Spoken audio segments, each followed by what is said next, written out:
astrology forecast. We're just going to jump right into it. On the 5th, we're going to have Mercury enter your 11th house, and it's going to conjoin Pluto as it ingresses into Aquarius.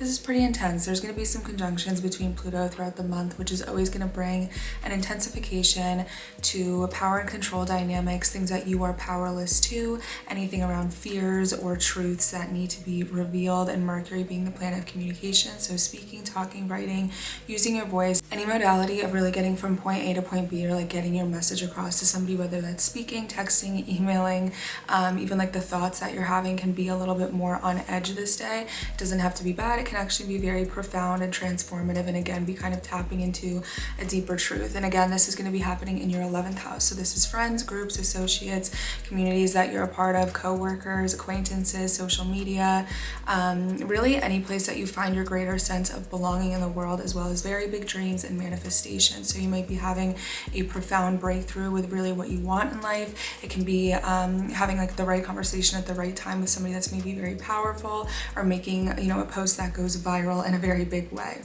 On the 7th, Venus in your 10th house is going to square the nodes in your 1st and 7th house. This is pretty pivotal. I mean, anytime any planet comes in the bending of the nodes, there's going to be a sense of fate or intensity or some sort of shift of the tectonic plates of something like meant to be happening. So because it's going to be Venus is the planet of love, money, beauty, pleasure, relationships, aesthetics, sex, romance, art, anything of value, putting that in the middle of the nodes, which are going to be currently right now in your 1st and 7th house, that has to do with everything that's regards to you and everything that's in regards to the people that you're in close relationships with, whether that's a romantic relationship or not.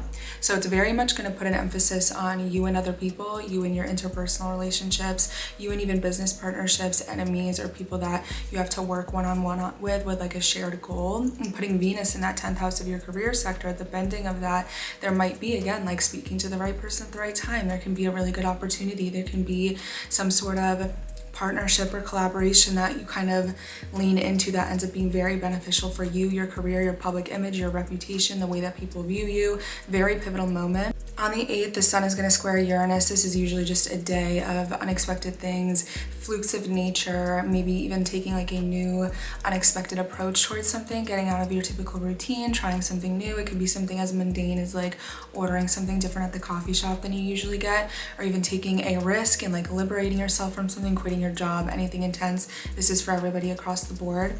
On the 9th, there's going to be a new moon in Aquarius at 20 degrees. So this is going to be also in your 11th house of groups, communities, associates, people that you surround yourself with. Having a new moon here is usually going to be a new chapter beginning that you'll see culminate over the span of the next 6 months in regards to maybe making a new friend, like joining a club, joining a Facebook group that's motivating you to go to the gym. Like it can really be any sense of, again, belonging, where you fit in a larger demographic or community in the world. This is going to be squaring Uranus itself. So again, shock factor, unpredictability, shaking the table, liberation.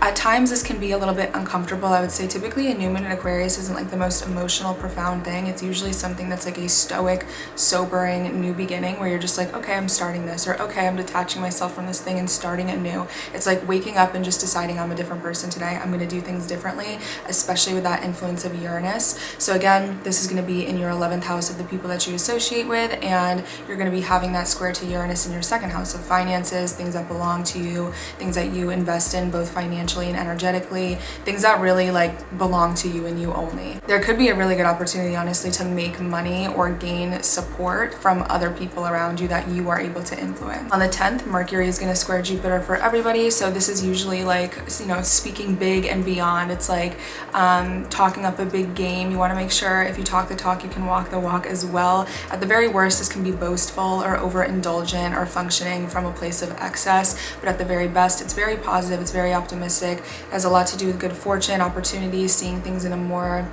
profound, expansive way. It's kind of like spreading your wings and flying, kind of letting yourself free to explore and be curious. On the 13th, Mars is going to enter Aquarius. So Mars is now joining the party in your 11th house of groups, communities, friendships, associations, bigger dreams, social media, where your sense of belonging is in the world, really like your vision board of life, the bigger things that you really want. And as it enters into Aquarius, of course, it's going to conjoin Pluto as well. So everything that's heading into Aquarius is going to conjoin Pluto on its way in. It's kind of like Pluto's the bouncer, or the, you know, the gatekeeper of getting into Aquarius energy. So there's going to be, again, a lot of that intensity in the air this month as everything's passing through.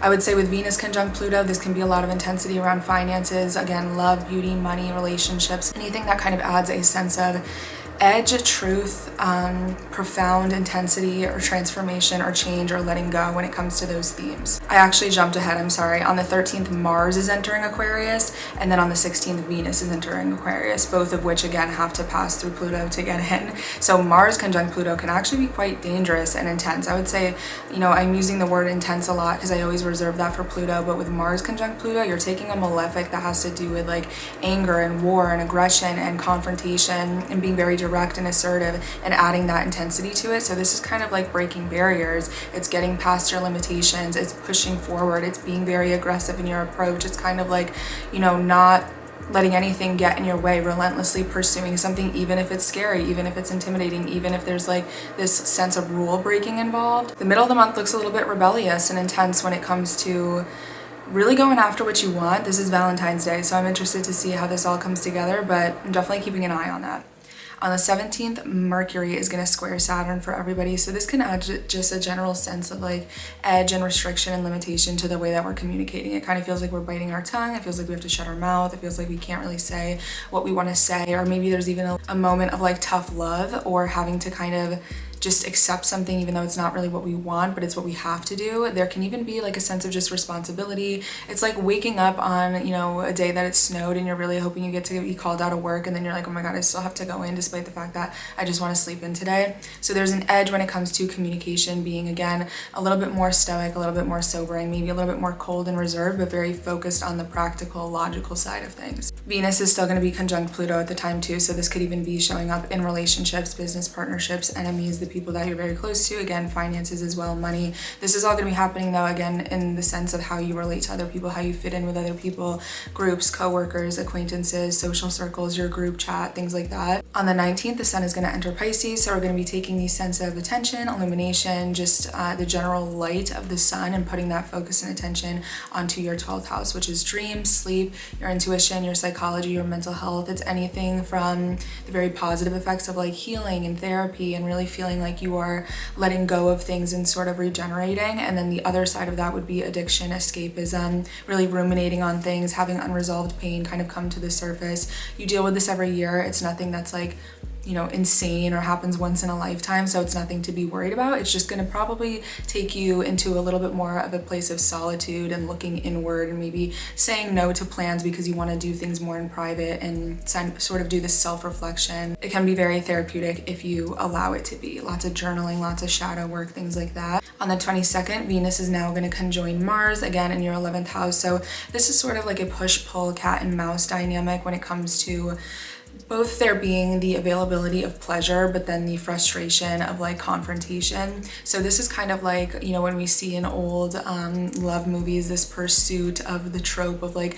the man constantly trying to pursue the woman, and she's like, oh my god, stop, get away from me. But he keeps going and keeps going and keeps going until he gets what he wants. So there is this layer of like what feels like Mars sort of invading Venus at times, feeling like it's an aggressor. It's kind of like irritating the pleasure and the ease and the harmony of Venus. But Venus sort of likes this attention on it too. It likes to be pursued. It likes to have this sort of drive and ambition towards getting something that feels good. So it's sort of the player and the game with Venus and Mars in the sky. At times it can be frustrating, and at times it can be like exhilarating and sexy and attractive. So it's going to show up differently in everybody's chart. But again, 11th house, big dreams, association, social media, friends, people that you surround yourself with. On the 23rd, Mercury is going to enter Pisces, so this is doubling down on the sun already being here, and then Mercury is going to be more so your train of thought, your intellect, your cerebral energy. So yes, there's already an attention here because the sun is in this area of the chart. It's in a little bit more of a darker, private, secluded spot, and Mercury is joining the party to be like, wait, can we actually talk about this a little bit more,